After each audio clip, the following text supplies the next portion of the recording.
Hello दोस्तों, हमने फिर सवाल नंबर 3 लेके आ चुके हैं। जैसा कि सवाल यहाँ देख रहे हैं, बोला कि यदि साइन ए बराबर 3/4 हो तो कॉस ए और टेन ए का मान ज्ञात करें। टेन ए का मान प्रकलित कीजिए। तो यहाँ साइन ए मतलब कि साइन थीटा बराबर दिया हुआ, कॉस और टेन हमको ज्ञात करना है। तो यहाँ लिखेंगे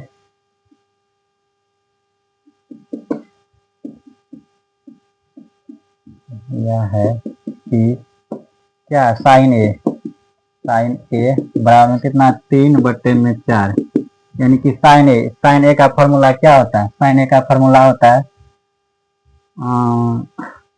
P/H, यानी कि लंब बटे कर्ण। क्या होता है? लंब बटे में कर्ण, ये इनका फॉर्मूला होता है। यानी कि लंब का मान मेरा दिया हुआ है कितना है? 3 है। तो अभी क्या मान इसमें नहीं दिया, मेरा आधार का मान नहीं दिया। तो आधार हमको क्या करना है? ज्ञात करना पड़ेगा। तो कर्ण और लंब का मान दिया हुआ, यहाँ लिख देते हैं। लंब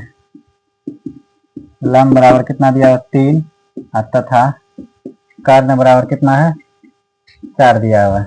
ठीक, इसमें क्या नहीं दिया हुआ? आधार नहीं दिया। तो आधार हमको क्या करना है? ज्ञात करना है। तो लिखेंगे चूंकि आधार बराबर क्या होता है? रूट अंडर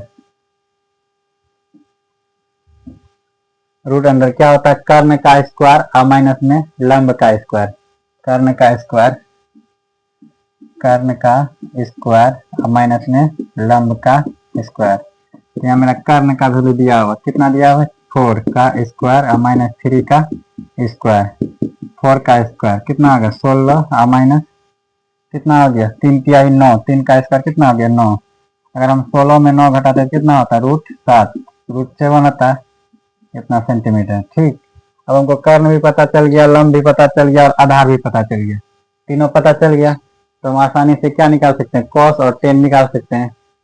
तो यहाँ लिखेंगे अब लिखेंगे क्या है? कॉस ए लिखेंगे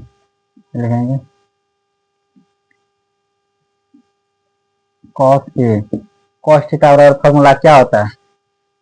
कॉस थीटा बराबर फॉर्मूला होता है मेरा, यानी कि B/H, यानी कि आधार बटे में कर्ण। क्या होता है? आधार बटे में कर्ण, ये इनका फॉर्मूला होता है। तो यहाँ आधार का मान अभी निकला, कितना होता है? √7। तो √7 बटे कर्ण का वैल्यू कितना है? 4 है। तो 4, ये मेरा सवाल नंबर 1 बन गया। इसी का सवाल 2 बोला है, क्या बोला? 10A। तो 10A बराबर 10 का फॉर्मूला क्या होता है? P/B होता है, यानी कि लंब बटे आधार। क्या होता है? लंब बटे आधार। तो लिखेंगे लंब बटे में आधार। तो लंब का वैल्यू कितना है? 3 बटे आधार का वैल्यू अभी निकला, कितना निकला? √7।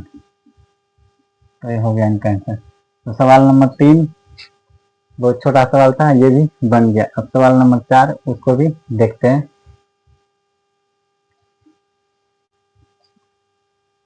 आज फिर हम सवाल नंबर 4 लेके आ चुके हैं। सवाल नंबर 4 है, यदि कोट 15 कोट ए बराबर 8 हो तो साइन ए और सेक ए का मान ज्ञात करें। यहाँ दिया हुआ कितना है? 15 कोट ए। तो इधर देखिए 15 जो है कोट ए, इधर क्या गुणाम है, इसको उठा के इस पार ले जाएंगे, क्या हो जाएगा?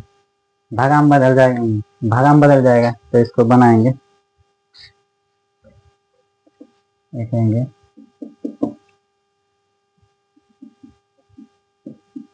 यह है कि क्या है? 15 कोट ए बराबर क्या है? 8 है। ठीक, इतना दिया हुआ है। तो इधर ही क्या है? गुणाम है, इसको इधर गुणाम है, इसको इधर ले जाएंगे, क्या हो जाएगा? भागाम बदल जाएगा। तो इसको लिखेंगे कोट ए बराबर में क्या हो जाएगा? 8 बटे में 15 हो गया। तो ये कोट का जो क्या हो गया? 8/15 हो गया। तो कोट थीटा बराबर फॉर्मूला क्या होता है? कोट थीटा बराबर फॉर्मूला होता है B/P होता है। क्या होता है? B/P, यानी कि B/P यानी कि आधार बटे लंब। क्या होता है? आधार बटे में लंब, इनका फॉर्मूला है। तो आधार का मान हमको पता चल गया, कितना है आधार का मान? आधार बराबर कितना हो गया? 8, तथा क्या हो गया? लंब बराबर कितना हो गया 15। तो आधार और लंब हमको पता चल गया, लेकिन इसमें क्या कर्ण अभी तक पता नहीं चला, तो इसको कर्ण पहले हमको निकालना पड़ेगा। तो कर्ण निकालना पड़ेगा, तो कर्ण बराबर क्या हो गया वाट, यहाँ लिखेंगे, क्योंकि कर्ण बराबर क्या होगा रूट अंडर, कर्ण निकालने के लिए क्या होता है त्रिभुज का, जैसे मान लीजिए ये त्रिभुज है, ये मेरा क्या हो गया कर्ण हो गया, ये क्या हो गया लंब हो गया, और ये क्या हो गया आधार हो गया। देखिए आधार और लंब दोनों मिलकर तब किसके बराबर होता है कर्ण के बराबर होता है। तो कर्ण बराबर क्या हो गया आधार प्लस आधार का स्क्वायर प्लस में लंब का स्क्वायर। तो लिखेंगे आधार का स्क्वायर प्लस में लंब का स्क्वायर। तो आधार आधार हमको पहले से पता है कितना है 8 प्लस लंब कितना है 15, 8 का स्क्वायर प्लस में 15 का स्क्वायर। 8 का स्क्वायर करेंगे कितना हो जाएगा 8 64 प्लस 15 का स्क्वायर करेंगे कितना हो जाएगा 225।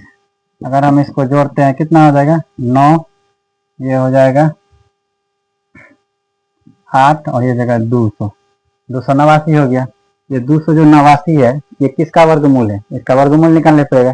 ये 289 जो है ये 17 का वर्गमूल है, कितना का है 17 का। तो ये हो गया मेरा कितना 17 सेंटीमीटर। तो ये कर्ण स्क्वायर यानी कि कर्ण का वैल्यू हमको पता चल गया कितना है 17 सेंटीमीटर है। तो अब सवाल में बोला है साइन ए और सेग ए का मान ज्ञात करने, सवाल में बोला है साइन ए, तो लिखेंगे साइन ए, साइन थीटा बराबर क्या होता है P बटे H, यानी कि लंब बटे कर्ण, लंब बटे में कर्ण, ये इनका फॉर्मूला होता है। तो लंब का वैल्यू कितना मेरा 15 है, तो लिखेंगे 15 बटे में कर्ण, कर्ण का वैल्यू अभी पता चला कितना है 17।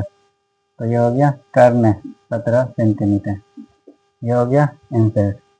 ठीक, और उसके बाद फिर सवाल में क्या बोला सेक ए का भी मान निकालने बोला है। तो यहाँ निकालते हैं सेक ए बराबर कितना होता है, इनका भी फॉर्मूला निकालना पड़ेगा। Sec sine cos tan cot sec का होता है H बटे में B, क्या होता है H बटे में B, ये किसका फॉर्मूला होता है सेक का होता है। तो ये H बटे B यानी कि H को क्या बोला जाता है कर्ण, कर्ण बटे में B को क्या बोला जाता है आधार। तो कर्ण का वैल्यू कितना आया मेरा 17 बटे में आधार का वैल्यू कितना है 8 आंसर। तो ये सवाल नंबर 4 था जो कि यहाँ बन चुका है, और इसके बाद सवाल नंबर 5 है 6 है 7 है, उसको भी देखेंगे। फिलहाल अभी इतना ही।